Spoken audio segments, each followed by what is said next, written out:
Hello, everyone, and welcome back to Curtains Up, a historical perspective on drama. I'm your host, Rohan, and today we have a truly inspiring guest joining us. I'm honored to introduce Jennifer Kulik, the founder and CEO of Silver Kite Community Arts, an organization dedicated to making the arts accessible to people of all ages and abilities. Through innovative programs in theater, music, visual arts, and storytelling, Silver Kite works with schools, community centers, and senior living communities across the country to bring meaningful artistic expressions to thousands of people. Their work shows how the arts can support mental health, reduce isolation, and create joy and purpose at every stage of life. This conversation is especially meaningful to me because theater and performance can have such a powerful impact on community well being, something I've seen firsthand through performing arts programs with seniors in my own local community. Miss Kulik, thank you so much for joining us today. Thank you so much for having me. So, to begin our conversation today, could you tell us a little about how the organization first started and what motivated you personally to begin this work? Yeah. So I founded Silver Kite Community Arts in 2013, and it was developed after a lifelong exploration of how the arts can help people and help heal our communities. So I started in theater when I was 3 years old. My mother caught me having my dolls talk to each other when I was three, and so she said, "Get that kid into a theater class." So, so I started taking theater classes when I was 3 years old, and kept taking them and performing at our local community playhouse throughout my childhood and through high school. And when I was in middle school, I started to develop some health problems. And I wasn't really able to digest food very well. And I lost my hair. And it was a really horrible and difficult time for me, both, emotionally and physically. But during that time, I kept going to theater classes, and it was fun and a way for me to kind of escape from my day-to-day life. And then when I got out of high school, I sort of looked back on that and was kind of trying to understand what it was that helped me through that and helped me to be relatively sane and and be able to function as a normal human. And I realized that it was my participation in theater that helped me to overcome a lot of obstacles. It helped me to rebuild my self-esteem and self-confidence. I was able to, put on a costume and become somebody else for a little while. And it was really a wonderful experience. So once I kind of had that major realization, I was a junior in college at that time, I started really looking into how can I bring this opportunity to others. And I started at first working with teenagers, the same age group of students that I was when I was experiencing these health issues. And then I sort of expanded my role here and there. And then when I was working on my master's degree in the late 90s, a colleague of mine suggested that we do an intergenerational component of this theater project that we were working on. And I saw how the magic happened between youth and older adults. And it was really incredible. And that project and the students in that particular class created a theater production based on the life stories of the people that they had interviewed in that workshop or that program that I had done in the school. So it blew my mind, and we created this really incredible piece of theater based on the life stories of community members. And that kind of switched my life into kind of thinking about how the arts can help with community development. And so fast forward a bunch of years, and I started Silver Kite in order to pursue that idea of the arts as a tool for healing, for addressing loneliness and social isolation and connection. Yeah, I think especially that last part about how theater helps isolation and solving isolation and through connection. When I joined theater, right? Like in when I joined high school theater in ninth grade, I was coming out of, well, I wouldn't say coming out directly out of COVID, but my fifth grade to sixth grade transition was during COVID, right? So I Mm, lost a lot of friends to that transition, because like, that's a big shift to go through virtually, right? yeah, So I kind of went from eighth grade to ninth grade, kind of expecting the same thing to happen again, but I found something different. I found my own community through drama, and I've been doing drama for like 3 years, and I would say that that is my second home. Like that's where I feel the most comfortable at school. So I think that like amazing. prolonged exposure to the arts, right, and like especially because the art itself, nobody really thinks that it can do much, and like that's like I don't agree with it, but that is unfortunately the social stigma Mm, that theater has, right? Because when you say you're a theater kid, a lot of people in high school will automatically look down on you, right? Like they won't look at you the same way they look at like sports kids, for examples. When mm. in reality, theater helps you with so many critical thinking skills that it's unbelievable. And it's kind of unfortunate that that's what we're going through. But Yeah, I agree with you, and I mean it's amazing how the skills that you develop as part of participating in drama and theater classes really can help you communicate and problem solve and foster empathy, which is such an important thing for people to those skills to develop. And theater really helps those in ways that I think a lot of other things don't. So I yeah, agree with you absolutely. there. Yeah, yeah. Oh, and then for my second question, you founded Silver Kite with a clear belief in the power of creativity for older adults. What first inspired you to focus specifically on creative aging? Because we know how you got to seniors, but now what made you focus on creative aging? Yeah, so my background and interest really is in intergenerational connections, and as an educator. So I was a drama teacher for many years, first as an artist in residence, and then at a school in Seattle, the Northwest School. I taught there for 7 years, middle and high school students in the theater department, and it was awesome.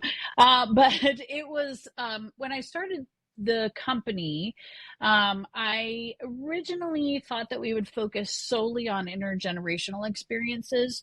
And I quickly realized that I didn't really know a lot about older adults and about aging and those kinds of things. And so I felt like I really needed to learn more about that community and that side of intergenerational programming before we could really robustly dive in there and offer that to the community. So we initially, as Silver Kite started, really focused on providing programming to older adults, and then sort of a little bit later, I would say, really started to kind of work on the creative aging side as well as the intergenerational program side.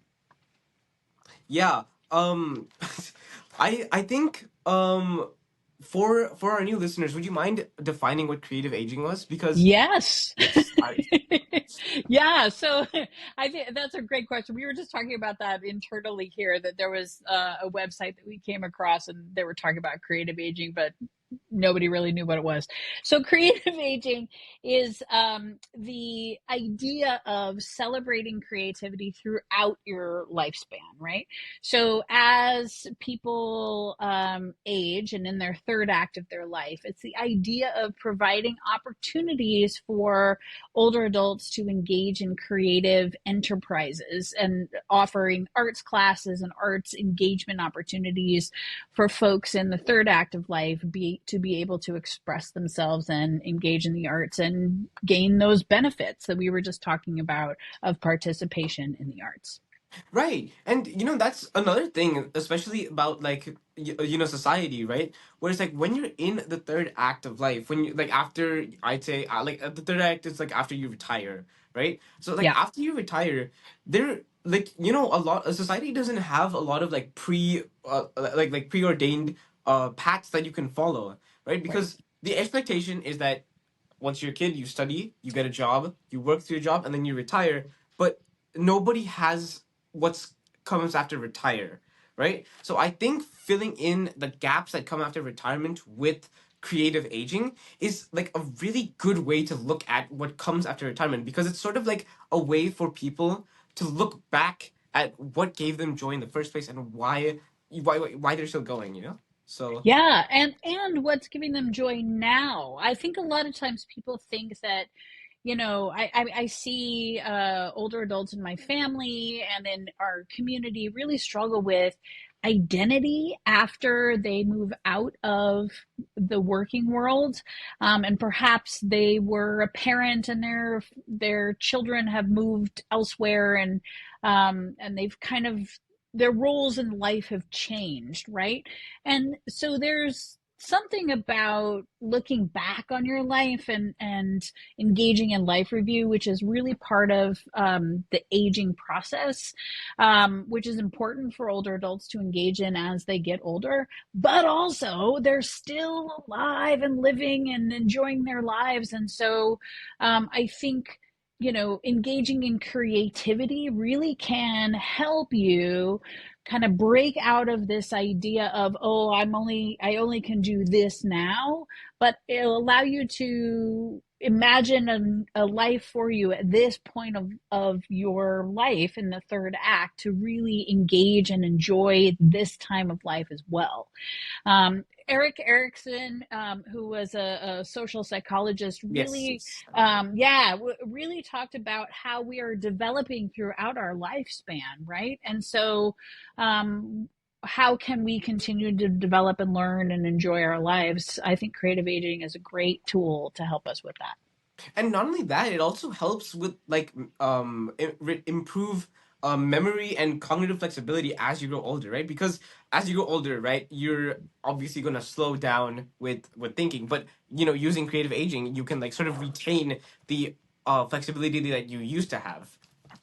I think that's true. And I think also, perhaps if someone is, as they're getting older, they're struggling with their voice, their physical voice for whatever reason, right?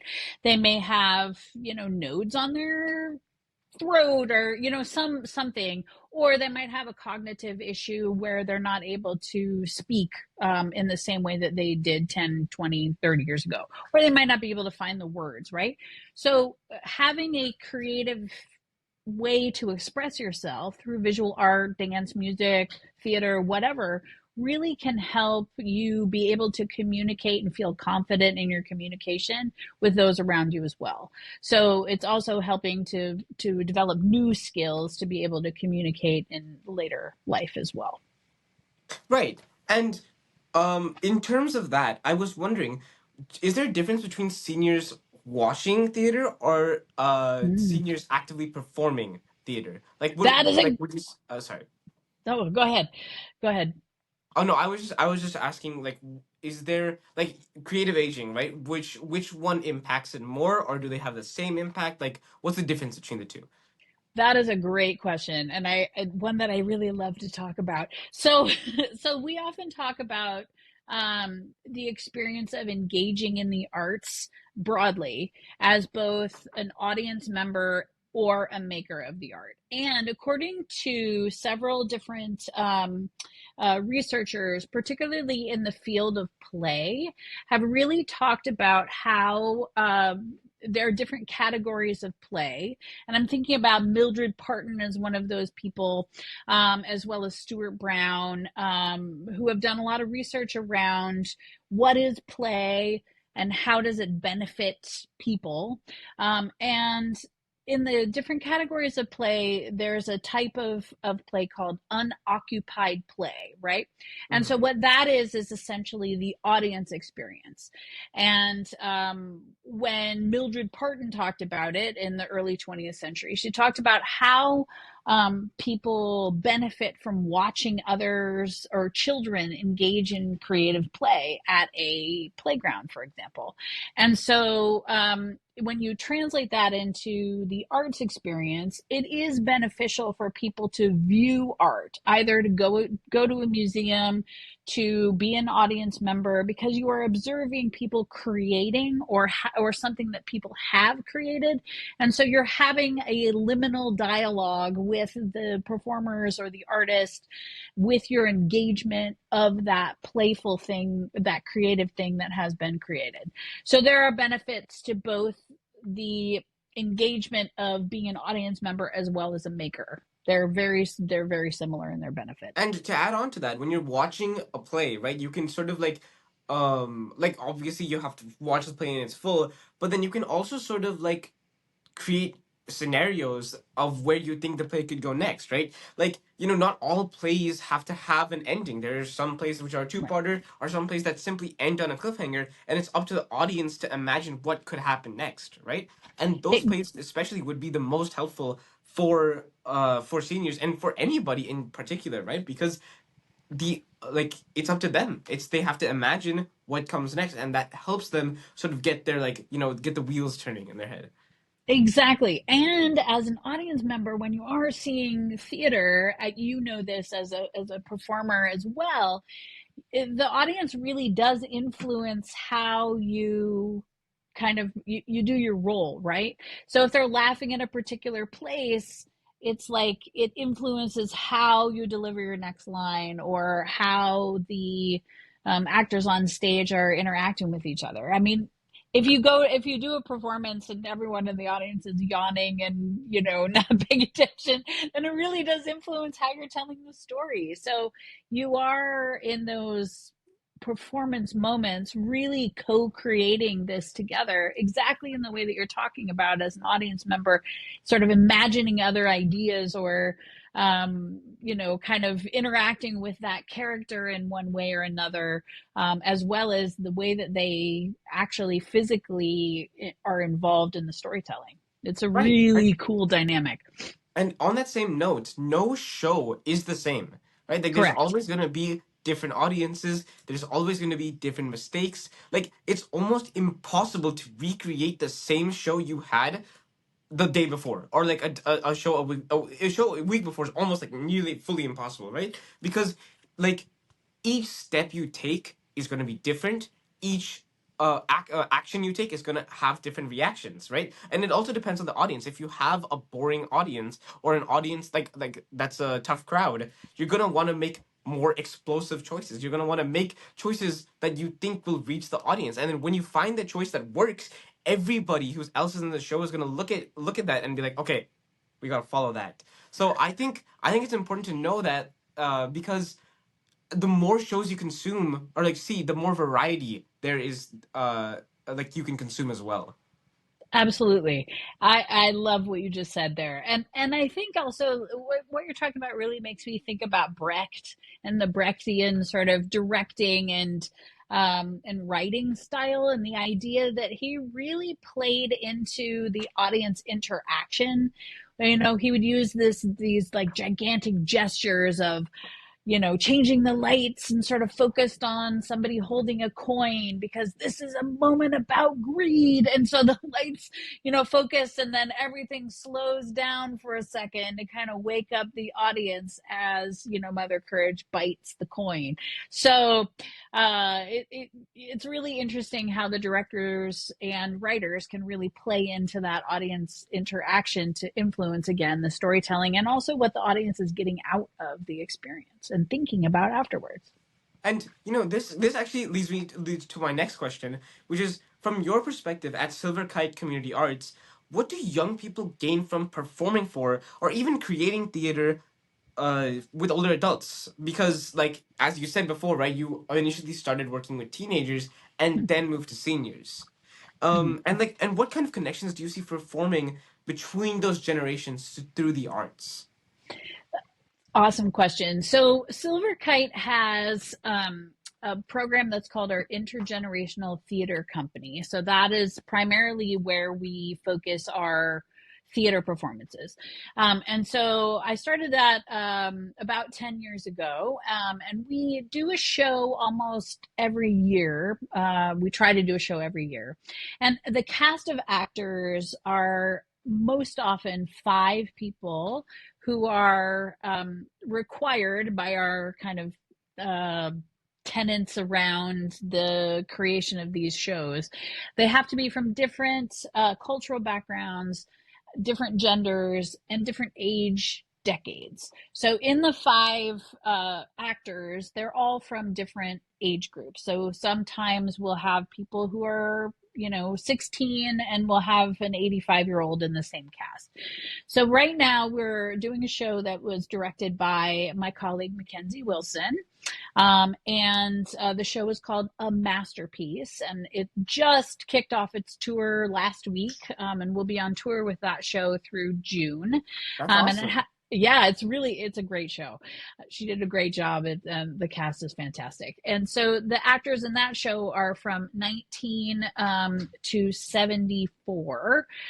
So everybody is from a different age group.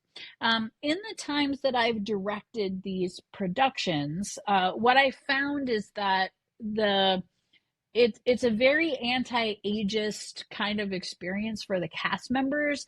They understand and really get out of this that we're all people with life stories and life experiences that we've all can relate to in one way or another. And our shows are based on the life stories of the cast members, who spend a lot of time sort of talking at the beginning of the process to generate these stories around a particular theme.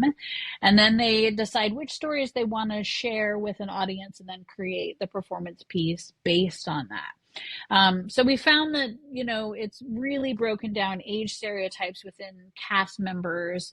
A lot of times the relationships between the oldest and the youngest people in the cast really are magical and tend to continue after the productions are over.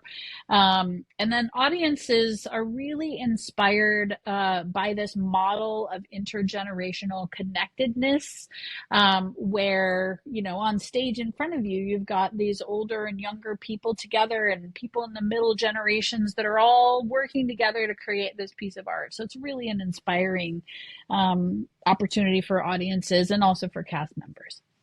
I think that's amazing. Thank you. I've never seen a cross generational cast, but like which shows I guess a good example would be Charlie and the Chocolate Factory, right? I was Oh, in it yeah. once and I played the role of Mike TV, right? But that show was the cast range was 13 to I think 17, right? So I think for Charlie and the Chocolate Factory, you could have actual like seniors play the roles of the grandparents, and you could like really just sort of like bring that reality into the play, where it's like you look at the character and be like, oh, okay, like you know what I mean. Yes. So I think that's an amazing opportunity that you have. Yeah, thank you. It's yeah, it's a unique process, and yeah, we're always learning from it. It's really hard to do it because people are coming from all different perspectives and have different ideas of what theater is. And so our process is pretty different from the here's a script, memorize your lines, and I'll give you the blocking. It's we're creating this story together and we're making this up. And I do think that community theater in particular is really great about giving opportunities for people of a variety of ages to tell one story together. For me, I grew up in Iowa, and I went a lot, hung out a lot at the Des Moines Community Playhouse. Loved it there, and there were tons of different ages all working together to tell these stories, and it was really a valuable experience to participate in those kinds of productions as well. Yeah, and I think they've had a great impact as well. And that brings me to my last one of my last questions, which is if you could give one piece of advice to young artists who want their work to make a social impact, what would it Mm. be? Ooh, that is a great question. Uh, I think my advice is listen, listen, and see how the uh, social impact that you want to make is currently being communicated and how it is working. So, for example, if you're very active in environmental issues, who and what is really making the biggest impact? And how can you sort of learn from that? And how can you tell your stories in a way that is going to be innovative without being isolating, and inviting the audience to exactly what you were saying before, be involved in the telling of these stories so that they feel connected to the work rather than being told what to think. That's what I would say. Exactly. I think that is the best advice, especially for like just reminding people that they have a voice, right? Yeah, And it's something that sounds self-explanatory, but a lot of people don't remember that, like, if you really want to do something and make a change, all you gotta do is really just search for the opportunity, right? Because if you search for something long enough, it will eventually come towards you. And then what you do with that opportunity is what comes next, right? exactly. One person gave me this advice when I was just starting my career, and they said the answer is I never take no as a no. I take it as a not yet, which I really love that, because if you're passionate about something, I'm a firm believer in listening, seeing what's working, and then find where you can enter the space to share your opinion about things because you do have a voice. Totally agree. And that's all my questions. As we wrap up Awesome. today's episode, I want to extend a big thank you to Professor Kulik, founder and CEO of Silver Kite Community Arts, for sharing her insights and for the incredible work she's doing to bring creativity and connection to community of all ages. Thank you so much for joining us today, and I hope you had a wonderful time. Oh, thank you, Rohan. It was really a pleasure. Really appreciate it. Thanks.